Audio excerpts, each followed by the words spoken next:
James said, today was the last day of school for New York City students. Yeah, just because school's out, though, for the summer, that does not mean learning takes a break.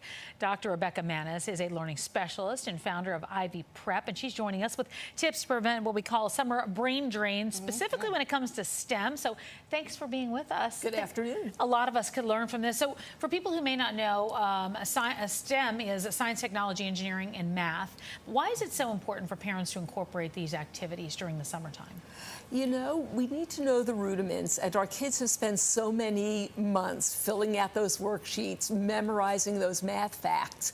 Now's the time for them to apply that information, really have time to work creatively and to make connections using information or experiences that draw upon what they love. Okay, so Dr. Mannis, what about for families who have children who have learning disabilities? Is it the same when it comes to teaching them STEM? So each child is unique. There may be some children for whom summer STEM is better. You know, a little boy who has trouble sitting in the chair and getting through his math pages may be the leader who has some great ideas about how to do a robotics activity. And on the other hand, a child who's maybe dyslexic and has trouble reading may have some difficulty managing information about how to get to the Bronx Zoo. All right, so you got some parents saying, I'm watching this, but are there some good experiments that I can do with my kids at home?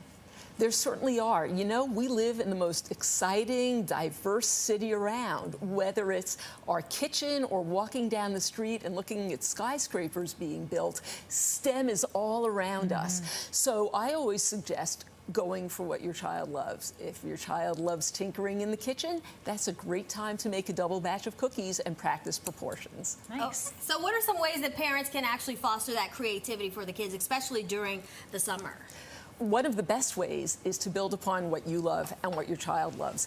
Let's say somebody's relative is a baseball fan. Well, we know that Harrison Bader, one of the youngest Yankees, just scored 6 home runs in his first 30 or so games. There are over 160 games in the season. That's a great opportunity to head to Yankee Stadium and apply those math skills. So my nephew would like that. Is there a shopping equation? Is there?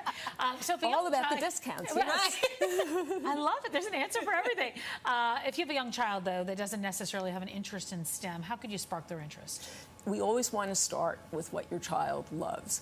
So Central Park is Manhattan kids' backyard. Yeah. You can walk right over, walk by the reservoir, and try to examine which of the flowers are blooming and think about why it is that certain sections are more vivid. If there's another child who enjoys doing robotics, it's a great time to take out those old Legos and try to lay them out and do some activities there. That's great. It really is all around us. There's no question. I feel like parents are going to learn. All of us adults are going to learn. You know, along with the kids, because you have to know what you're teaching, right? Exactly, and one of the wonderful things about raising kids in the New York area is that there's always something new. Yeah. And it's so important for parents to enjoy learning and set a model for their children. So All true. right, endless possibilities in the city.